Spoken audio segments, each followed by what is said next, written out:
Hey everyone, welcome back to Culture Cantina. I'm one of your hosts, Rocky Kari. And I'm Shrikari. And today we are reviewing Kendrick Lamar's new album, Mr. Morale and the Big Steppers. So this is Kendrick Lamar's 5th studio album. His last one was in 2017, which was Damn. So 5 years later, He did do the Black Panther album, which was in between. But after a long wait, a long 5 years, 1,885 days, we get Mr. Morale and the Big Steppers. When we made our channel in 2019, this was one of the biggest things we were looking forward to reviewing, Kendrick's newest album. And it's crazy that 2022, it's finally here. Was it worth the wait? Let's get into it. So for me, I really like this album. It was so amazing to see Kendrick back. Right when it starts with United in Grief, it just hits and you're just ready to go. Yep. And there's so many bangers on here, and it just shows that Kendrick, his flows and his rhymes and his storytelling have not lost a beat. He still is the best, one of the best, and in my opinion, the best in the game of hip hop and rapping. And I don't think there's a bad song in here. Literally every song in here I really liked. I think the production is incredible. And I think a lot of songs have replay value. It's a very deep album, as Kendrick albums are. They have a lot of layers to them. But I feel like more and more listens, you start to piece together what Kendrick is trying to convey. Yes. And I absolutely love it. I do have a lot of songs that I love in here, a lot that I really like.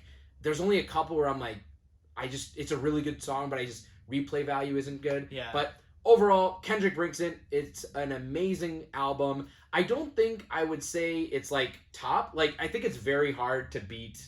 And I feel so bad because we're comparing him to other albums, right? Like, yeah. As an album by himself, like, just as an album, it's incredible. Oh my gosh. Yeah. Incredible. Like, 10 out of 10.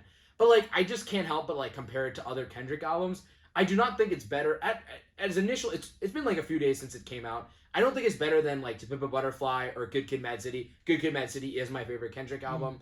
I don't think it's better than those. Those are just impossible. Yeah. In my opinion, even for Kendrick. Yeah. Like, I don't know, maybe he does, but I definitely think it's better than Section 80. I definitely think it's people include Untitled and Mastered and Black Panther. Like, I don't really count those, but if you are counting them, they're definitely better than those out. This album is definitely better than those albums. Yeah. I don't know if it's better than Damn yet. Me neither. It's really hard because Damn has like songs I love.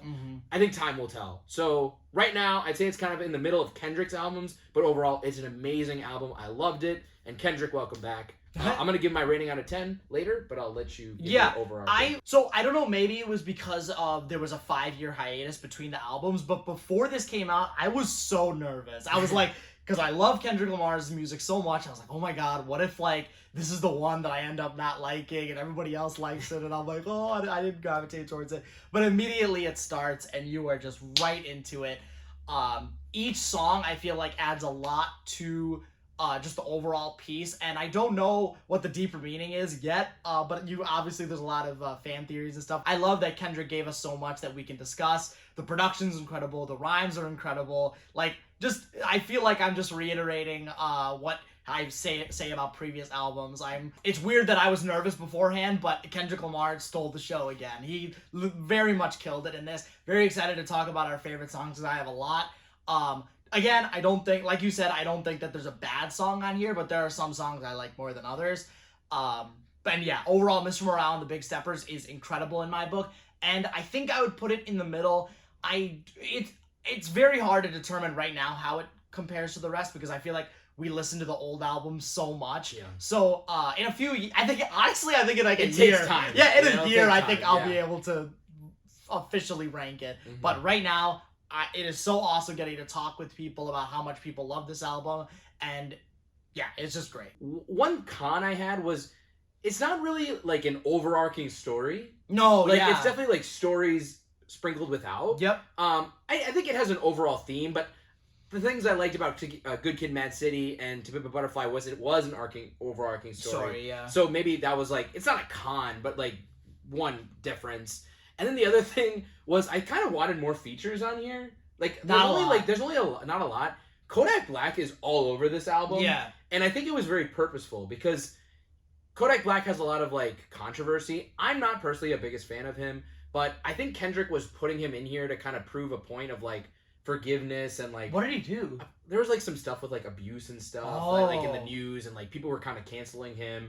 And I didn't know this. I feel like Kendrick was kind of putting him in to show forgiveness, and it is a big point of controversy, But I've heard from a lot of people that Kodak Black is actually an amazing lyricist, even though he's quote unquote a mumble rapper.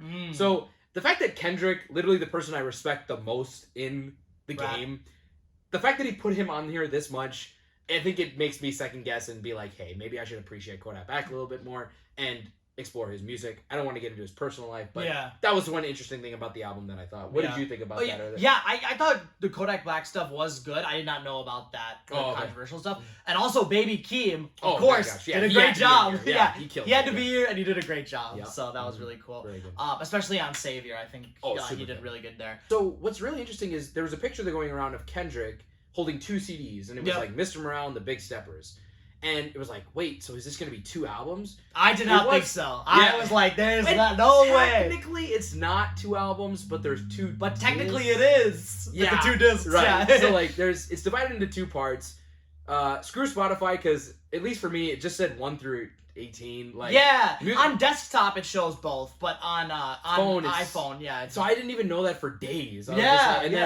Then I went to Apple Music, and it actually does do 1 through 9, 1 through 9.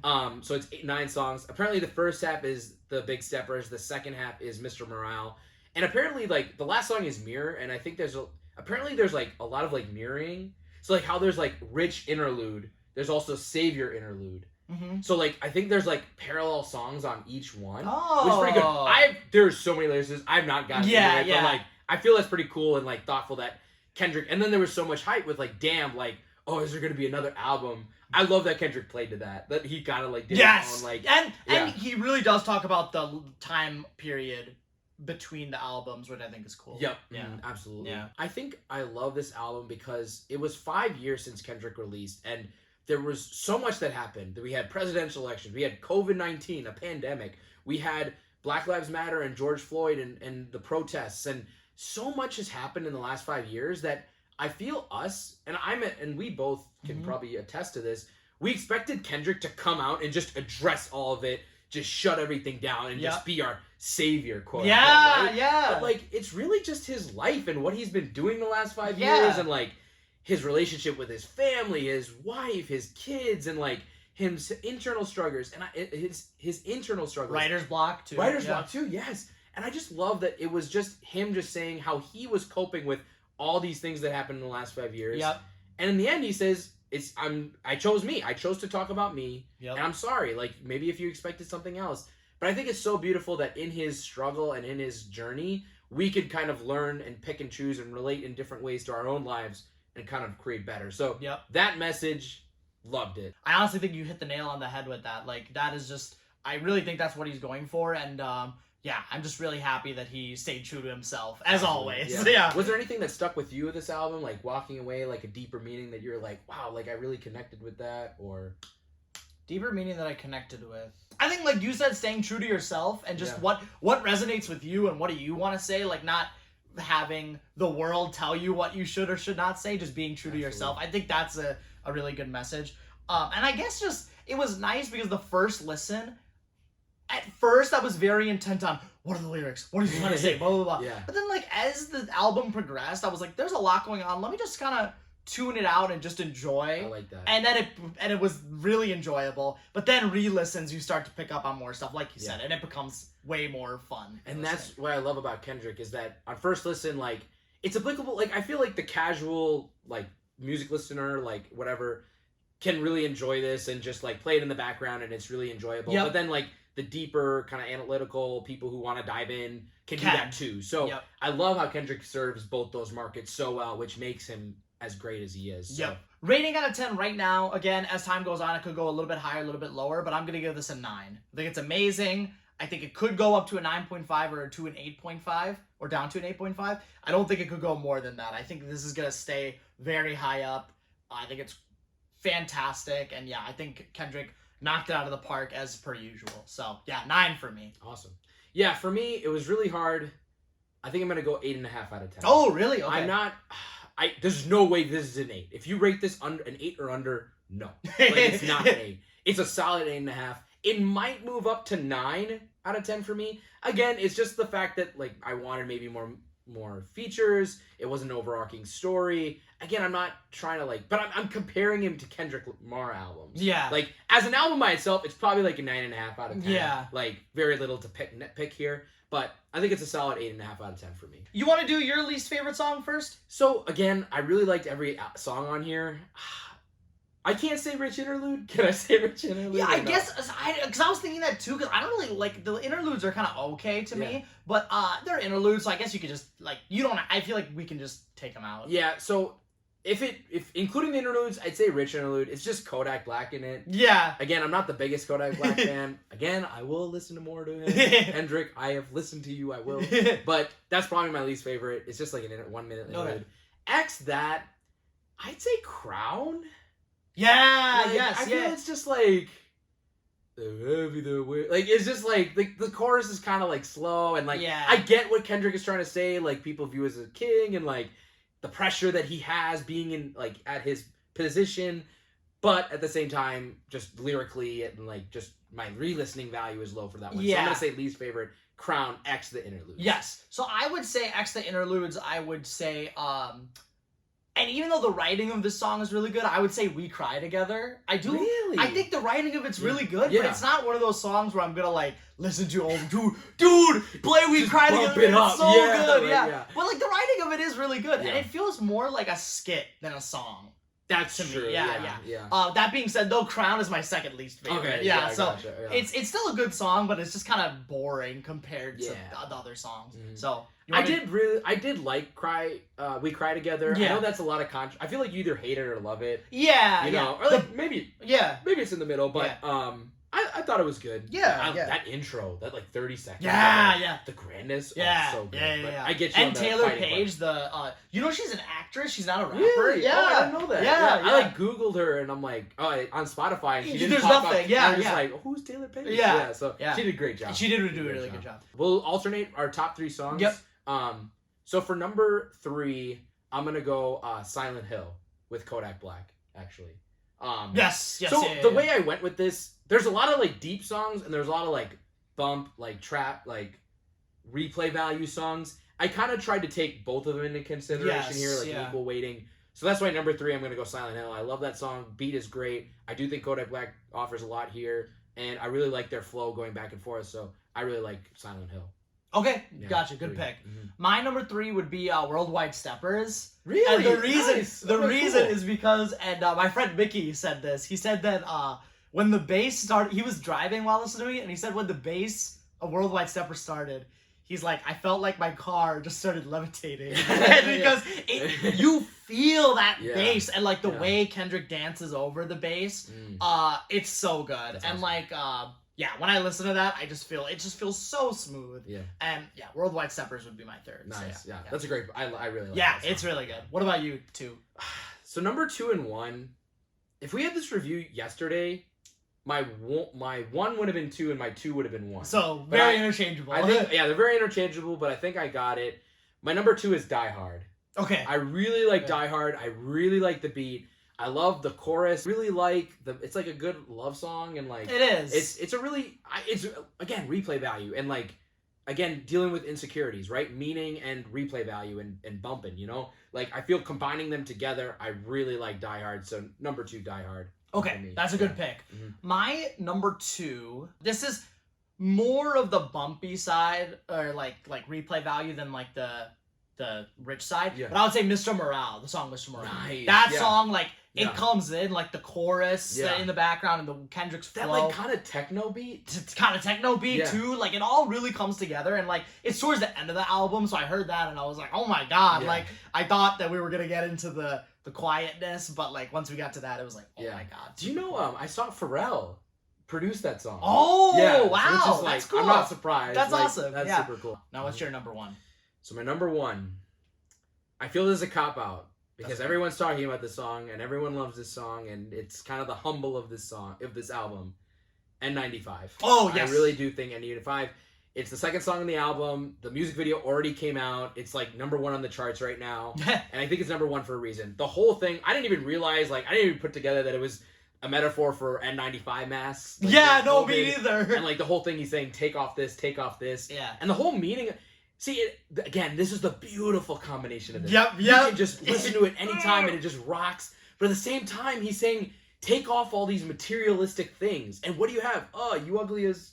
Yeah. You know, like, we have all these things in our lives that we, like, gravitate to. But in the end, like, if we shed all that out, who are you? And, like, I don't think Kendrick is going for, like, screw COVID. Like, it's not real. Take off the mask. Like, that's not what he's going for here. But, like, you take both of those. And again, like, shout out to this YouTube channel, Dead End Hip Hop. Yeah. They brothers showed me it, and they're really good. They talk hip hop, but one guy, he says that, does it bump in the whip? And what that means is, can you just drive and listen to it? Yeah. All these 3 songs bump in the whip, and like just Absolutely. and like N95, like just on a summer day, just drive, you just play that. It's great. So #1 song on this album is N95 for me. Yeah. Great pick. And speaking of, as the kids say, bumping in the whip, that is going to be my #1, which is Die Hard, not N95. Oh, I thought you no. bro, but Die Hard, that's awesome. Yeah, this song, like, it feels you played like poker face with me. When I said Die Hard, you were just like, oh, okay. Yeah, I didn't want to give it away that it was my #1. Nice. Sorry, go ahead. You drive to that song, windows down. Hell yeah. You have not a care in the world. Like, it is so happy, so loving, and like so much Black Panther vibes. It really feels like a Black Panther song, which I love, and I really liked the Black Panther album. I thought the music of there was great, so it feels like a very polished version of a Black Panther song. It's great. I love it so much. It's already like my #1 repeated song, like on my Spotify. Yeah. I love it so much, and Awesome. yeah, it's like easily 10 out of 10 song. Love it. Die Hard #1. That's awesome, man. Again, it was my #2, so Yes, I love it too. Yeah. So that's awesome. That was your #1. No, yeah, I think we both had great. And it's takes. very different. I love how different. It gets to show how good this album is. Like, absolutely. Oh wait, I think I know what you're gonna say. What's that? 2 honorable mentions. Yes. Two, you know the 2.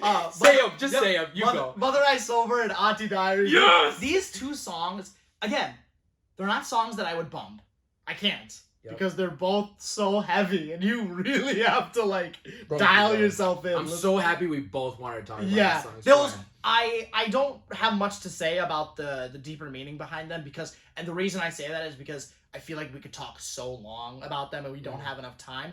But I think it's awesome that Kendrick is talking about these issues that rappers usually don't talk about. Like, I had a friend say that in terms of the LGBTQ plus community and transgender people, I have never heard a song like Auntie Diaries talking about it that extensively. Like, so the fact that Kendrick can make good songs, and again, like I said, I can't really bump to them, but I can listen to it when I'm alone and really understand what he's saying and commend his writing. I think that's incredible. So those 2 songs, big. Huge shout out to those. Those 2 songs are so deep. Again, the first song, Auntie Diaries, is about transgender LGBTQ community, and then just kind of dealing with that. And the second song is about sexual abuse and harassment, and both songs are so beautiful. I did want to just quickly mention on Auntie Diaries, because I think this is very important. In the end of that song, again, it talks about how key family members transitioned, right? And it was kind of like him, how he was dealing with that. And he kind of uses the F word in the derogatory sense, right? Because in communities that he's in, they call, like, you use that word, and it's very offensive to this group. Yeah. And then he ends it. It goes back to the story. He brought a girl onto stage at a concert, and they were doing Good Kid, Mad City, and she was saying the N word, which is a lyric in the song. Yeah. Right. And he says that story, and he says this is what love means, and he said if it's okay for us to use the F word, then it should be okay for that woman to use the N word. And it's not right for that woman to use the N word, and it's not right for us to use the F word to address that community. So I think it speaks to just what Kendrick is trying to convey about love, which is like, we're all on the same team here. Like, there's no picking and choosing. And that is an amazing message. So I'm so glad that we connected with those songs and how deep they are. But I wanted to touch on that because that was just beautiful. And both at the tail end, I was like, because I said earlier that like once I got towards the end, I was like not listening as much to the lyrics. Yeah. But those 2 are the most heavy. Oh, Yeah. So re-listening really helped me understand those. So it was great. So yeah, I guess that's it for Mr. Morale and the Big Steppers. Yeah. He's going on tour. Yeah. The Big Steppers tour. He's coming to Milwaukee. We'll be there. We'll definitely be there. But yeah, go see him. We saw him in Boston and during the put on a Damn show. tour, and that was Put on awesome. a show. Yeah. So so happy that Kendrick Lamar's back, and honestly, the wait was worth it. Yes, I think it was. Thank you guys so much. Please like and subscribe for more, and we will see you all very soon. Thanks, care. everyone. Take care. Bye-bye.